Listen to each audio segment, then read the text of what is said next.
What makes a good bug out vehicle? Hey everybody, I'm Michael with Jase Medical Preparedness. And this is going to be a video series. This is part one of building the perfect bug out vehicle. We're going to go over a lot of stuff. We're going to talk about vehicles themselves, vehicle selection, gear selection, a bunch of stuff that will help you be better prepared to bug out. Caveat though, bugging out is not the best choice in most situations. Bugging in is, because that's where all your stuff is. I can't carry enough supplies in that to last years, right? So most of my food storage isn't really that portable. There are other options. We're going to talk about those also. But let's get into talking about the rig. So what makes a good bug out vehicle? And bugging out directly correlates to the whole overlanding thing. Like, we go overlanding in this. If you ever heard about that, that is the ability to drive way, way, way back in the mountains or somewhere that's very, very remote and disperse camp. What does dispersed camp mean? That means not in a campground. That means just randomly somewhere out in the woods, out in the desert, out wherever it is, extremely, extremely remote. And having the vehicle that is able to get you there safely and reliably.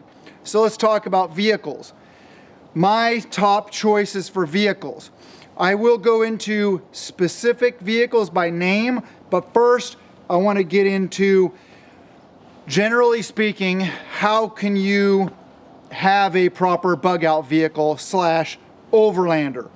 All right, for the most part, this isn't four-wheeling.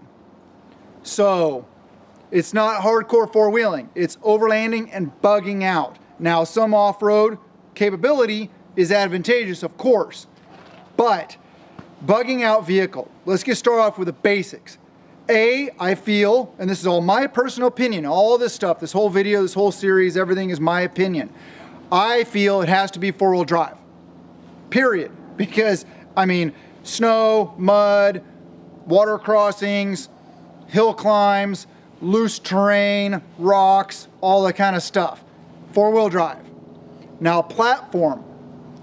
What are the two obvious choices? SUV or truck. I mean, come on, that's so simple. Beyond that, you get into how big does a vehicle have to be to support your family. You can have a smaller SUV or truck, regular cab, stuff like that if it's just like you and your wife, or it's just you. Hopefully it's not just you though, unless you're in a convoy bugging out with your group, with your tribe, because you're not gonna last very long out there by yourself. Now, some people can last a long time out in the woods by themselves, but like I've said many times before though, it doesn't matter if you're Bear Grylls, it doesn't matter if you're a master survivalist, it doesn't matter who you are. It is not optimal, because if you're out there surviving and you happen to fall, twist your ankle, break your leg or something, then you're SOL. You're out there by yourself, a stupid little accident, say you accidentally impale yourself, you accidentally cut yourself, whatever it may be, you're SOL. You're just stuck out there. So that is not optimal. Another thing to think about while selecting a bug out vehicle slash overlander is, do you want a newer vehicle? Do you want an older vehicle? What's your budget? There's a lot of things to think about. Now, newer vehicles have their benefits and older vehicles have their benefits, and they both have their drawbacks. Older vehicles, if you get one old enough, would be EMP proof if that's the situation that goes down. Newer vehicles, not so much, but caveat, EMPs, no matter what anybody says, are not going to affect 100% of all electronics there is. I mean, there are a lot of factors that play into what would be affected: topography, atmospheric conditions, trees, mountains, hills, stuff like that.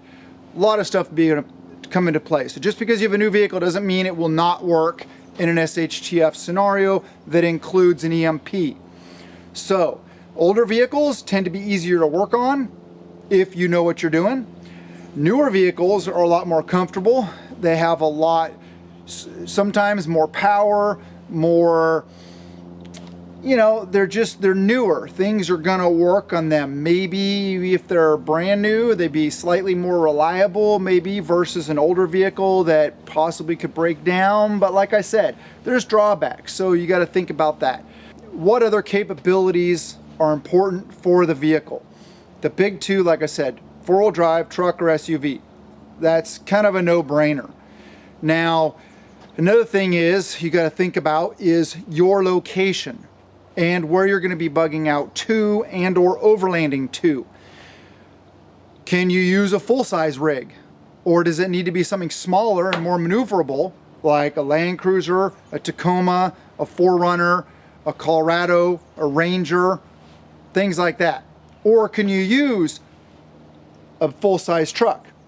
Ford, Chevy, Dodge, Nissan, Toyota, Tundra, F-350, 1500, Ram. You know, there's a lot of choices out there. So when you're selecting the size of your vehicle, also select it based on your vehicle's capabilities. Okay, we first started off overlanding in our F-350 quad cab, long bed, Super Duty diesel. Now, let me tell you, power was there. 35-inch mudders, no lockers, but good traction, the ability to put a shell on the back, the rooftop tent on top of that, tons of room to carry a lot of stuff, and the ability to pull pretty much whatever size trailer we want behind it to go wherever we want. But turning radius. Up in here, if we're bugging out to the Olympic Mountains, which is a possibility, we have some people with properties up in different areas around us. If we end up going that direction, there's a lot of those shelf roads where there's, you know, hill, cliff, and washout, where it's not that much wider than the vehicle. Turning that thing around would be a no-go, basically. Backing down, depending on the situation, may also be a no-go. This vehicle has a very, very tight turning radius. Much easier to turn this bad boy around than our big truck. So it's a compromise. Maneuverability and capability versus how much stuff you want to carry. It's not always best to just carry the most stuff. So you got to think through this process. This isn't just a cut or dry solution. You need to figure out what fits your needs. How much stuff do you want to carry? How long are you planning on bugging out to? Do you have supplies at your bug out location? Hopefully you do, because that would mean that you control it, somebody you know owns it, you know, versus just going out in the mountains in the middle of nowhere.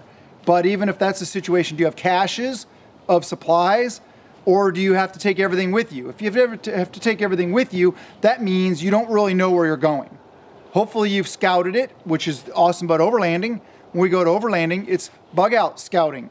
I'm always keeping my eye out for good locations, hidden locations, defensibility, water sources, wild edibles, wild medicinals, wild game, all that kind of stuff. It's great for that. I highly recommend getting into overlanding. It's an awesome family activity. It gets you out in the mountains. It gets you used to camping off-grid. It gets you the experience of driving and living out in nature. And it's just a wholesome fun for the family. Family loves it. Loden here loves it. Yeah, he's our overlanding dog. He's getting pretty big. This is Loden. He's my little lap puppy, aren't you? Yes, you're a good boy. So, okay. We kind of covered some basics, so let me talk about some of what I feel are some of the better choices. First, we'll start off with the older category vehicles, and then we'll move more into the newer category vehicles. So, older category vehicles. I mean, come on. You can't go wrong with an 80 series Land Cruiser like this. This is a 91 Land Cruiser. I mean, come on. One thing I like about Land Cruisers is no matter where you're at, what kind of forums you're in, Instagram, YouTube, stuff like that, people are talking about all these other vehicles in these groups and stuff like that, and they're talking about this vehicle versus that vehicle, and then you walk in with a Land Cruiser and they're all like, oh, Yeah, that's cool. I mean, there's basically no argument. I mean, 80 series Land Cruiser, even older, a 60 series Land Cruiser. An FJ40 is sweet, but they're just small. The brand new Land Cruiser, we're gonna get into that though. So older vehicles. Okay, Toyota makes very reliable vehicles, but then again, so do Ford, Chevy, Dodge, Nissan, some other manufacturers. I'm not brand specific. I think they all make some good quality products and some maybe not so much good quality products. An old Land Cruiser, a Toyota Tacoma, small truck, a Toyota 4Runner, good choice. Then even going older than that, maybe like a Ram Charger or an old Bronco, full size, or a Blazer, full size Blazer. Those are some good choices. Then you got older trucks. You got Ford, Chevy, Dodge. I mean, come on, it's no brainer. Toyota doesn't make really any older full-size trucks, but sort of older, you know, so does Nissan with a Titan. Those, I think, are probably, I feel, the best options for older vehicles. Let's talk about newer vehicles, though. I'm really excited about this. Someday, first I'll tell you, I'll save that the best for last. I'll tell you about my absolute dream vehicle for bugging out and overlanding. Not that I don't love the Land Cruiser. Land Cruiser, I love you. Okay, gotta love the Land Cruiser. But it's a 91, like I said. New vehicles. Okay, so Toyota, let's start with that. Toyota Tacoma. Now they make the Trail Hunter version. All right, good vehicle, decent power, better transmissions now. They look fairly decent, I believe. Rear locking differential, but no front locking differential.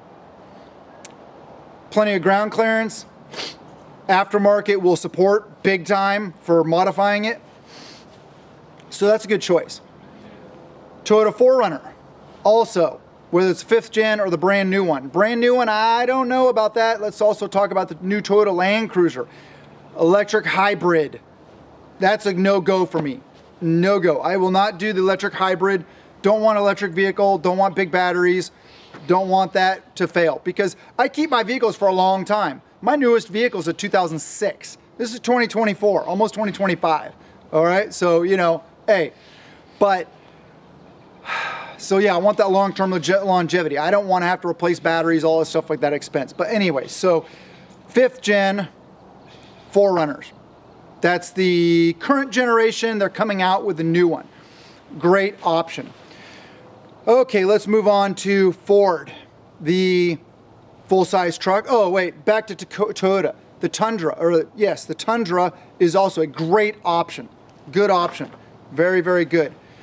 If you are looking, though, for the most capable of the Toyota vehicles, you see all the different makes, models, and stuff like that. There's TRD, yes.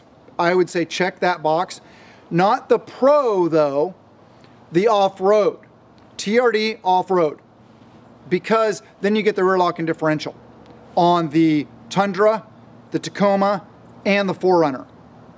And that's a must for me, as well as some other things that you get with that package. But TRD off-road. Don't worry about the Pro. Don't waste the money. That's my recommendation. All right, let's move on to Ford. You got the Ranger. You got the Ranger Raptor. Oh yeah, the Ranger Raptor is pretty sweet. Correct me if I'm wrong, the Ranger Raptor does not have a locking front differential. I believe it just has a rear locking differential. But that's a capable truck. But it's also expensive. You're going to pay for it. Ford full-size trucks. I'm not really a full-size truck kind of guy, but good options. Ram. Ram makes good full-size trucks. I don't believe, correct me if I'm wrong again, but they don't make a smaller truck anymore. They just make full-size trucks. Like I said, correct me if I'm wrong. And Dodge, the SUVs like the Durango, they don't really have any lock-in differentials. They don't really make those for off-road. They're all-wheel drive / four-wheel drive, so maybe you could make that work if that's what you need. There's also the, Expedition, Excursion, Exploder, all Explorer, sorry. I'm not hating on Ford. So, some of those may be options. To me, they're not really though. Let's move on to Chevy. We're getting to my number one favorite. Chevy full-size trucks, I feel are pretty decent. GMC side of things, pretty decent, but a lot more money. The full-size ZR2, decent option. As far as SUVs though, I don't really think Chevy's making any SUVs that I would put in the overlanding category right now. I believe that in the overlanding category, as far as SUVs go, Toyota's got it. I mean, in the bag. I can't think of another SUV I'd build for overlanding. But anyway, my absolute favorite, desirable, want for an overlanding vehicle is the 2023 or newer Chevy Colorado ZR2. Why do I say that? I think I've mentioned this, actually I mentioned on Patreon. If you're not on Patreon, check us out. There's $1 a month, lots of good content over there. I talk about a lot of good things over there. So join us.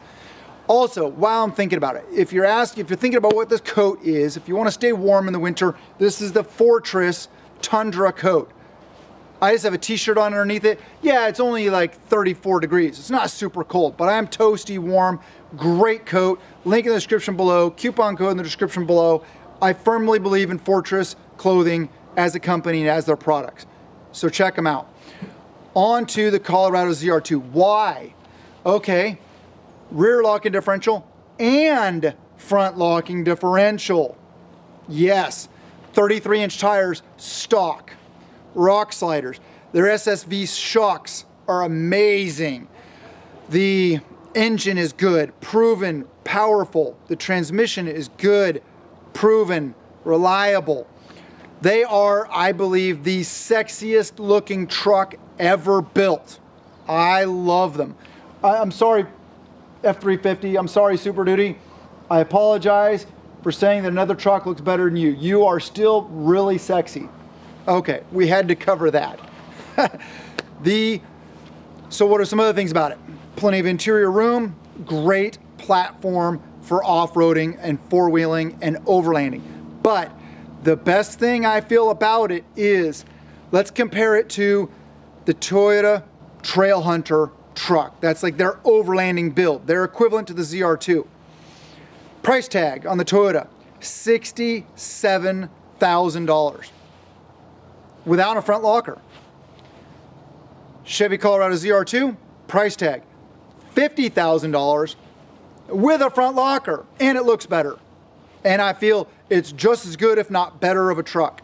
So that is my absolute dream truck. That is the vehicle. If I had to pick, okay, I'm gonna wrap this up with my two top choices for the best truck and the best SUV for older and for newer. So let's start off with older, because you already know half of my newer. Older vehicles, the best overlanding / off-road bug out vehicle would be an 80 series Land Cruiser. Love them. Why 80 series, not the 100 series? Solid front axle,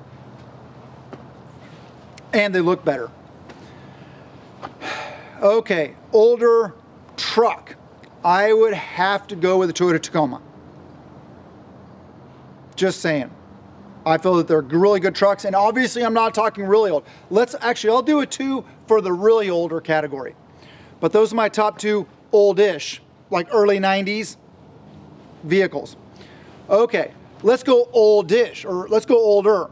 My number one choice for an older vehicle, oh gosh, I haven't had that much experience with them, but let's go with, for a truck, let's go with, Ford, Chevy, or Dodge, full size. That's what I would have to go with. SUV, oh man, same thing. The Blazer was awesome, the Bronco was awesome, and the Ram Charger was awesome. I think I would have to go with the Blazer. I just think the Chevy 350 is so easy to work on, stuff like that. So those are the older vehicles. Okay, brand new and or new-ish. because I don't recommend my newish or my brand new SUV as far as the Toyota 4Runner model that's about to come out, because it's electric hybrid as the only option. So that's out the window for me. A 5th gen Toyota 4Runner would be hands down my choice. But I don't have a huge family. And you know my number one choice for the truck, Colorado ZR2, 23 or 24 or 25. I believe it was 23 when they came out. Correct me if I'm wrong. Anyway, so I hope you guys liked the video.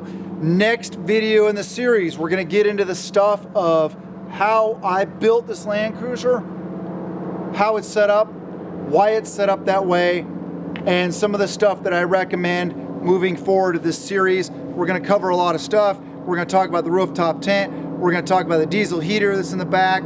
I'll mention the fridge and the power stations again that I already did videos about, but the fact that we're using them. We'll talk about the bumpers and the winches. We'll talk about tire selection. We'll talk about lock and differentials, which this one doesn't have. This is center diff lock, not a triple diff lock. We'll talk about lighting there. We'll also talk about vehicle recovery, a lot of other good stuff. So I hope you guys stay tuned. I hope you enjoy the video.